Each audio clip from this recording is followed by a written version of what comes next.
Always welcome साथियों। Digital class हमेशा आपके साथ। विद्वानों, अपनी प्रोडक्शन इंजीनियरिंग की सीरीज चल रही है। जो भी कंटेंट अब तक आपने पढ़ा है और आगे इस वीडियो में पढ़ने वाले हैं, सारा कंटेंट आपको पीडीएफ फॉर्मेट में अवेलेबल रहेगा। जिस तरह से मैकेनिकल इंजीनियरिंग जनरल नॉलेज की अन्य सीरीज कंप्लीट अवेलेबल हैं, इस कंटेंट का इस्तेमाल आप SSC, RRB, state, JEE, GATE, BTech, AMI के एग्जामिनेशन के लिए कर पाएंगे। इससे पिछली वीडियोज़ में साथियों हम इलेक्ट्रोकेमिकल ग्राइंडिंग स्टडी कर चुके हैं और इलेक्ट्रिकल डिस्चार्ज मशीनिंग पर भी हमने विशेष चर्चा की थी पिछली वीडियो में। किस प्रकार से वोल्टेज, कैपेसिटर, रेजिस्टेंस का रिलेशन देखा जा सकता है। न्यूमेरिकल डाटा आपके लिए अवेलेबल हो तो आप किस प्रकार से इन चीज़ों को सॉल्व कर सकते हैं, किस प्रकार से एक दूसरे चीज़ को रिलेट किया जा सकता है।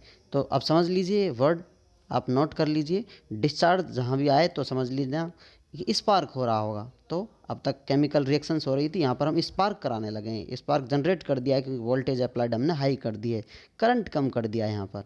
तो इलेक्ट्रिकल डिस्चार्ज मशीनिंग में हमने ये सब देख लिया था किस प्रकार से मशीनिंग होती है। मेटल मेल्ट हो जाता है, इवेपोरेट हो जाता है। कुछ रिलेशन देख लिए थे। Average power input, open circuit में पावर कितनी होगी, स्पार्क एनर्जी कितनी होगी, ये सब पूछा जाए आपसे तो आप आसानी से बता पाएँ।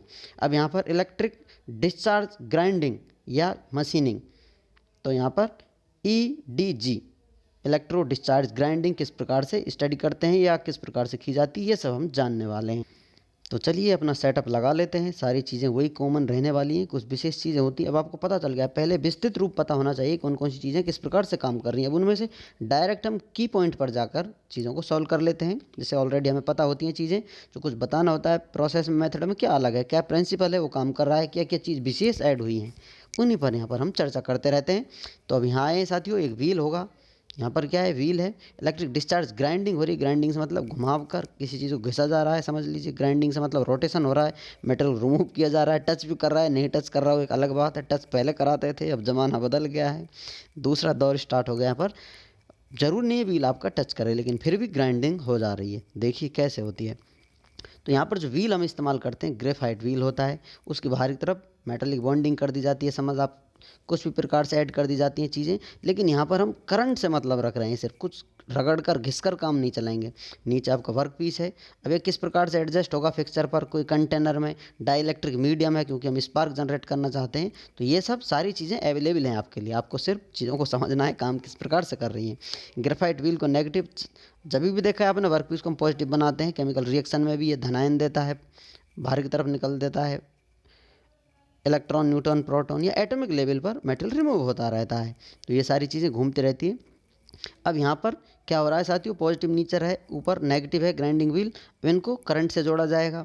करंट से जोड़ा जाएगा तो यहाँ पर करंट डिस्चार्ज हो रहा है, हाई वोल्टेज, लो करंट। तो यहाँ पर हाई फ्रिक्वेंसी इलेक्ट्रिकल डिस्चार्ज, तो यहाँ पर क्या होगा साथियों, स्पार्क जनरेट होगा। हाई फ्रिक्वेंसी इलेक्ट्रिकल डिस्चार्ज हो रहा होगा तो उससे स्पार्क जनरेट होगा। व्हील घूमता रहेगा, कभी इस पॉइंट से स्पार्क जनरेट हो जाएगा, घूम कर आगे चल जाएगा अगले से। इस प्रकार बार बार कोई भी पार्टिकल, कोई भी एटम इस ग्रेफाइट व्हील का स्पार्क जनरेट कर रहा होगा। कह सकते हैं छोटे छोटे टूल के रूप में कार्य कर रहा होगा और बार बार ये घूम रहे होंगे। कनेक्ट, डिस्कनेक्ट, एंगेजमेंट, डिसएंगेजमेंट चल रहा होगा। वर्क पीस एक जगह ही रखा हुआ है, सारा स्ट्राइक झेलने के लिए वही पोर्शन है, वही जगह है, तो वहाँ से मेटेरियल रिमूव हो जाता है। तो इस प्रकार से अपना इलेक्ट्रिक डिस्चार्ज ग्राइंडिंग मशीनिंग हो जाती है।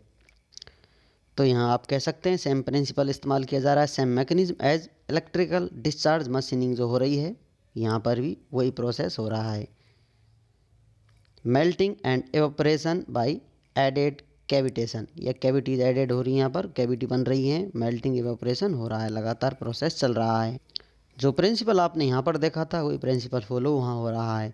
यहाँ पर चीज़ों को बार बार घुमाने के लिए, सर्कुलेट करने के लिए डाइलेक्ट्रिक मीडियम इस्तेमाल किया जा रहा था प्रेशर से, और टूल एक जगह बना हुआ था। धीरे धीरे सर्वो मोटर से एक इंपॉर्टेंट चीज़ और है, गैप को कांस्टेंट बनाने के लिए सर्वो मोटर ऐड की जाती है, या फिर गैप को कांस्टेंट बनाना बहुत ज़रूरी होता है क्योंकि चीज़ें घट जाएंगी, बढ़ जाएंगी तो चेंज आएगा वोल्टेज में, करंट में। हो सकता है आपका current flow, voltage, spark generate ही बंद हो जाए। तो इसलिए सर्वो मैकेनिज्म व्यवस्थित किया जाता है जो गैप को कांस्टेंट बना कर रखता है। आपका प्रोसेस फॉलो होता रहे, मेंटेन बना रहे कांस्टेंट गैप, तो आपका प्रोसेस परफॉर्म होगा, अन्यथा नहीं हो पाएगा। अब यहाँ पर साथियों इनके अलावा भी कुछ मशीनिंग मेथड अवेलेबल हैं, जिसमें अल्ट्रासोनिक मशीनिंग हो रही होगी। अल्ट्रासोनिक मशीनिंग में आप जानते हैं वाइब्रेशन पैदा करेंगे, वाइब्रेशन से मेटल को रिमूव करेंगे। यहाँ पर एब्रेसिव सेलरी इस्तेमाल करते हैं। एब्रेसिव पार्टिकल को वर्कपीस टूल के मध्य में रख दिया जाता है। फ्रिक्वेशन वाइब्रेशंस आती हैं, फ्रीक्वेंसी चेंज करती रहती है, ऊपर नीचे आती रहती है, वाइब्रेशन बढ़ते घटते रहते हैं, जिससे यहाँ पर भी मेटल रिमूव होने लग जाता है। क्योंकि बार बार किसी हार्ड मटेरियल पर आप हार्ड और ब्रिटल मटेरियल है उस पर आप बार बार वाइब्रेशन करेंगे, उसको बार बार छेड़ेंगे तो वहाँ से मेटल रिमूव होने लग जाएगा। डक्टाइल है तो साइन कर जाएगा सारी चीज़ें। तो यहाँ पर स्पेशल हार्ड और ब्रिटल मटेरियल के लिए अल्ट्रासोनिक मशीनिंग कर ली जाती है। उम्मीद करते हैं विद्वानों वीडियो में दी गई अब तक की जानकारी आपको अच्छे से समझ में आई होगी। अभी भी आपका कोई कन्फ्यूजन है तो आप हमसे कमेंट कर पूछ सकते हैं साथियों। आप चाहें तो कॉन्टैक्ट कर सकते हैं। कॉन्टैक्ट लिंक आपको वीडियो डिस्क्रिप्शन में अवेलेबल रहेगी। जिस तरह से मैकेनिकल इंजीनियरिंग जनरल नॉलेज की अन्य सीरीज़ कंप्लीट अवेलेबल है, यहाँ पर भी सारी सीरीज़ आपको अवेलेबल रहेंगी। जब चाहें नोट्सों का इस्तेमाल आप अपने रिवीजन के लिए, फ़ोटो कॉपी कराने के लिए, अपना टाइम सेव करने के लिए कर सकते हैं। इनसे रिलेटेड कोई भी क्वेरी है तो आप जब जी चाहे कोई भी अपनी कंप्लेंट रेज कर सकते हैं। हम तैयार रहेंगे आपके जवाब, आपके क्वेश्चन को आंसर देने के लिए। किसी प्रकार का डाउट है तो कमेंट बॉक्स में छोड़ सकते हैं। जल्दी से जल्दी कोशिश करेंगे हम आपको रिप्लाई करने का। बाकी आपके फीडबैक का हमें इंतज़ार रहेगा। वीडियो को अंत तक देखने के लिए एक बार फिर से दिल की गहराइयों से बहुत बहुत धन्यवाद। मिलते हैं किसी अन्य वीडियो में, तब तक पढ़ते रहिए, व्यस्त रहिए, मस्त रहिए। जय हिंद, वंदे मातरम।